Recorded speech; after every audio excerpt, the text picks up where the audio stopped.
Hello everyone, welcome to another episode of TCG Talk, back today with another video. And in today's video, we're going to be going over the second part of our Alpha Clash TCG Contender series, talking about Clarity Ageless Defender. We're going to go through her cards, some of the archetypes she can do, kind of like the basic rundown of the contenders. So if you're looking to get in the game and you're looking at Clarity, maybe you have a contender you want to play, hopefully this will help you with some of the information for it, just really kind of base level. If you like this type of content, please leave a like, comment, and subscribe. If you're new to the channel, welcome. Thank you so much for joining.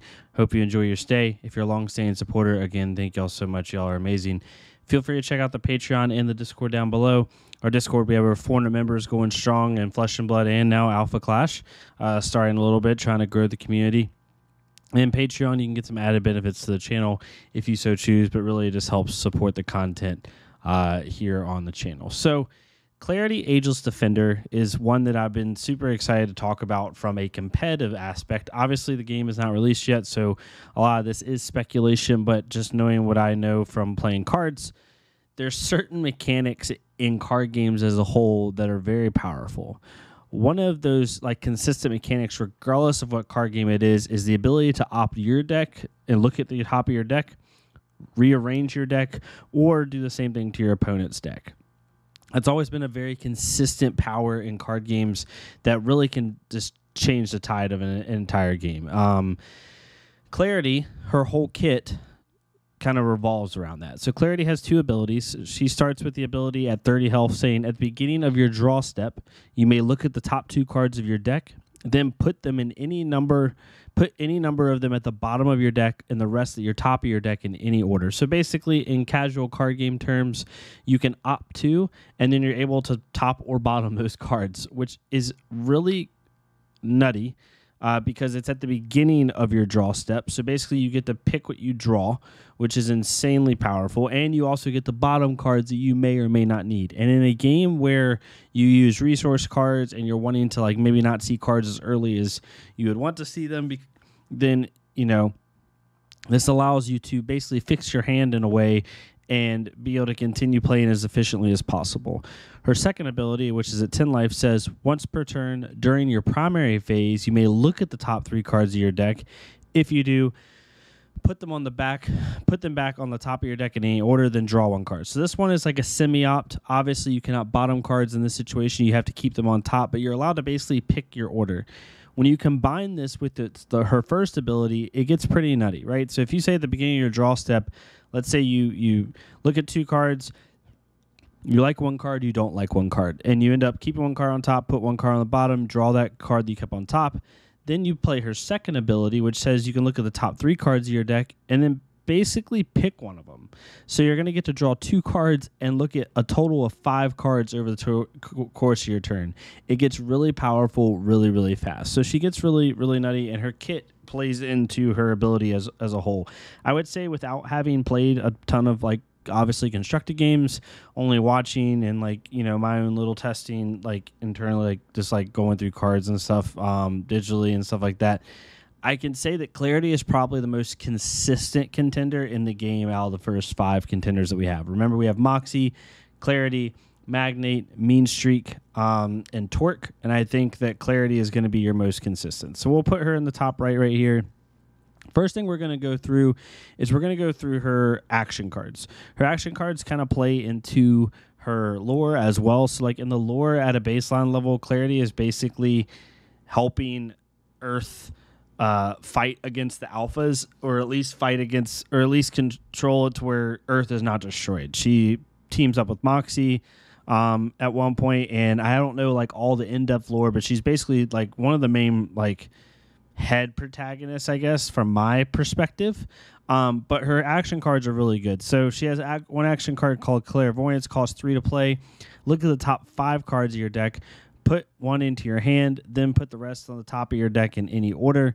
So, I mean, if you look at the top 2 cards of your deck at the start of your draw step, you don't like either one of them, you draw a card, and then you play Clairvoyance, you're allowed to look at 5 more cards. So you basically opted 7 total cards that turn, which is pretty insane. Clarify is another really powerful card. This is a little bit of a techie card because you want to do it against alpha contenders like Magnate and Torque.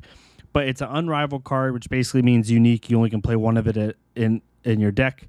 You take control of a target Alpha Clash card an opponent controls and put it into your Clash zone ready. If you control a Haven and a Clarity Clash card, you may reduce the cost of this resource to play this card by 2. So the card only costs 6 if you have a Haven and a Clarity card, which is not that hard in this deck. And you basically take over one of your opponent's Clash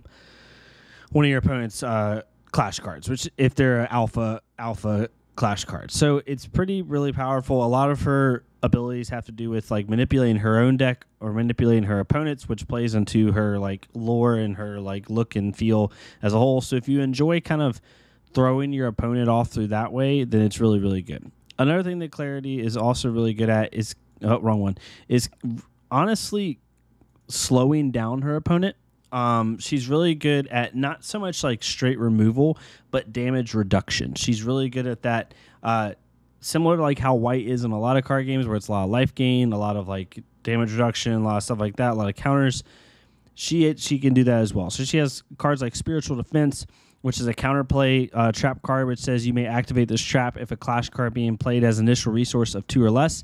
When that card enters play, it gets -1/-1 until the end of turn. So it's a way just to like slow down damage coming at you. Shadowlight's Light Beam is a counterattack.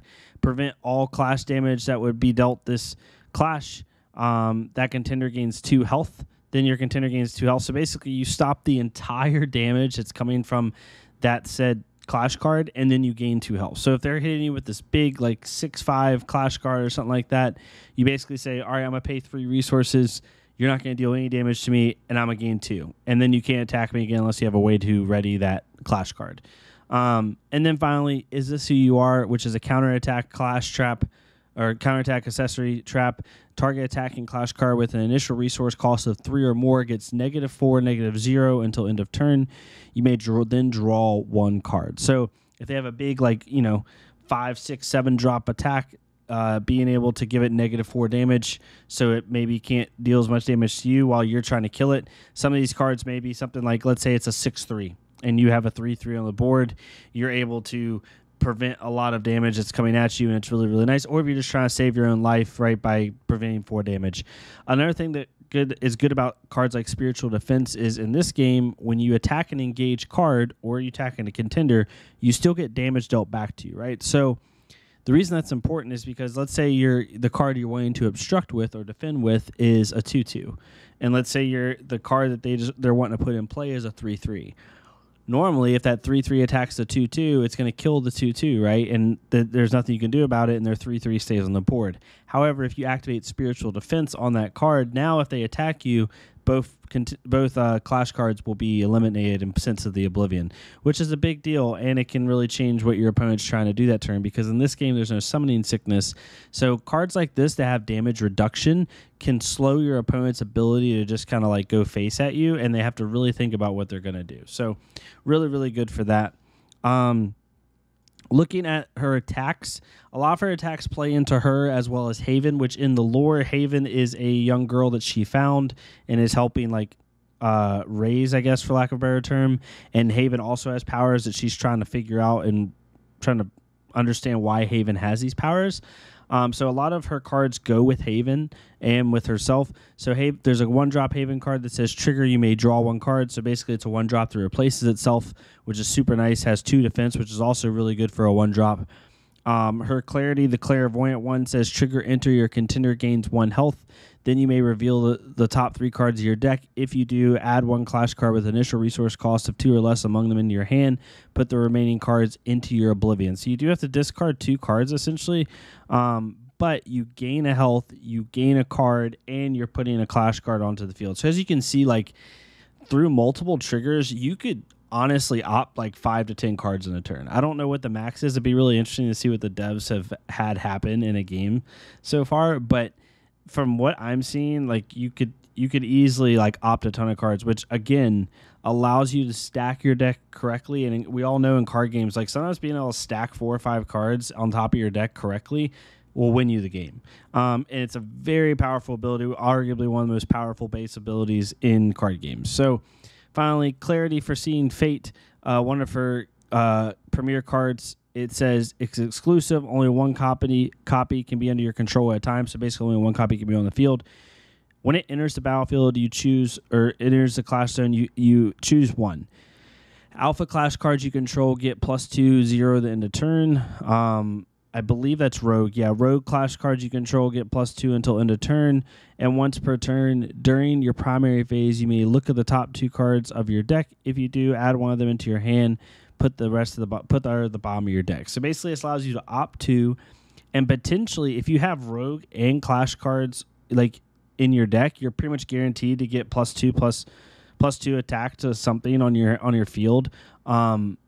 And it really allows you to have a lot of flexibility. So honestly, there's nothing specific about what she's trying to do as far as like go aggro, go control, go mid-range, whatever it might be, right? There's a lot of different things you can do with Clarity. It really honestly depends on how you want to play her. And I think that's the power of Clarity, is she's very, very, very flexible, right? Basically, Clarity is a knowledge check, right? She gets the cards you want as quickly as you can. And it doesn't cost resources to do, which in this game, resources are very like premium. You have to be able to manage your resource and your hand size very, very, very, very efficiently. But what she allows you to do is she allows you to stay alive quickly, because white in this game has a lot of health gain, more so than any other color. And she allows you, if you know your deck and you know what you're doing, you're going to be able to basically value your opponent just by simply having the better efficiency. So really, at least from my perspective, you're going to want to pair Clarity with another color. She's definitely going to be a dual colored deck, because you're going to want to basically take the efficiency of being able to opt a lot with her deck and be able to pair it with another game plan. You can honestly do it with any color in the game right now. I looked through all the colors, looked through all the cards. I was trying to figure it out, and you could do it with any one. Now, in my opinion, there's 2 colors I think that pair best with Clarity. The first, I personally think that pairs best with what Clarity's already kind of trying to do, is blue. So blue allows you, blue has Haven cards, which is going to play into some of Clarity's cards that say if you control a Haven and a Clarity, you do X. So it's really good. There's a blue Haven card that says, trigger enter, you may put 1 card from your hand into your resource zone engage, which allows you to ramp resources. Also, trigger defeat says return target non-trap accessory from your Oblivion to your hand, so you can return an accessory that you're trying to use. It's really good. And you may only play 1 at a time, and it's a 1/2/2 drop. You also have some of Mean Streaks cards, which also play into the damage reduction that Clarity is already trying to do. So counterattack on Streak Absorbing, saying target attacking clash card gets -2, -1 until end of turn. That's a trap card, which can play the difference of you destroying one of their, sending one of their clashes to the Oblivion or not. Better Luck Next Time is also a trap accessory that says target attacking clash card gets -3, -3 until end of turn, I believe, or 3/3, sorry. So basically it allows you to manipulate things very, very quickly, and plays into kind of like that more like damage reduction, slowing your opponent down that Clarity is already doing. And then you can play like your big drops towards the mid to late game, which is really good. I think blue, honestly, is not my preferred color for Clarity based off what I'm seeing, but I think it's going to be the most synergistic with Clarity personally. The next color I would use is black. I think Moxie's kit does very well with Clarity. Being able to use Weber's binoculars to be able to opt even more. Basically, it says whenever an attack clash card attacks, it's an accessory weapon. You may engage this card. If you do, look at the top 3 cards of your deck. You may reveal an accessory or clash card with initial resource of 2 or less among them. Put it in your hand. Put the remaining cards at the bottom of your deck. So it's just more opt, really. Sharpshooter, Moxie, and Surprise are also ways to slow down your opponent. Being able to send a 2 cost or less to Oblivion as it's being played with Sharpshooter, Moxie, or to be able to send a big drop with Surprise. Surprise, honestly, is one of the best removals in the game, in my opinion. It's a counter-attack action, quick action, so basically an instant speed. So send target attacking clash card to the Oblivion after this clash. So if your opponent had spent all this time trying to get out this big 7/8 drop against you, like Moxie, if Moxie gets out her big 8 drop against you, you're able to basically say, you know what, after this, you might deal a little bit of damage to me, but that card's gone after this turn, and I only paid 3 resources to do it. So Super, super nice. I think blue and black are kind of the most synergistic with what Clarity Arya has with her kit in the white cards. But overall, I really suggest if you want a really competitive deck, I think Clarity is going to be kind of like one of the stronger ones for like higher level players. I think contenders like Torque and Magnate are a little bit easier to understand and you'll have earlier success with them. However, I think at the highest level, once this game starts to become really competitive, until we see more contenders, I think Clarity has the most flexibility, the best kit for someone who knows their deck, knows the knowledge of other decks, how to play against other decks, things of that nature. I think Clarity is going to really give you a lot of wins later on because, again, that opt mechanic, especially this opt, like in most card games, you only opt like, you know, a good opt, you scry 2, scry 3, right? Like opting or scrying 3 in any card game is like amazing, right? In Clarity, you could honestly opt 5 to 10 cards in a turn, like I said before. So just super, super nice. Definitely check her out. I think y'all will enjoy her. I'm super excited to see how she is competitively. Moxie's still kind of like my go-to girl when it comes to like just having fun. But I think that Clarity is going to be a force to be reckoned with from a competitive perspective. I think she's the most flexible. So definitely see what you think about Clarity. Let me know what your thoughts are. Let me know what other contenders you're excited to see. I'll be doing Torque, Magnate, and Mean Streak as well. So definitely let me know your thoughts on them. And yeah, I'll see y'all next time on TCG Talk. Thank y'all so much and have a nice day.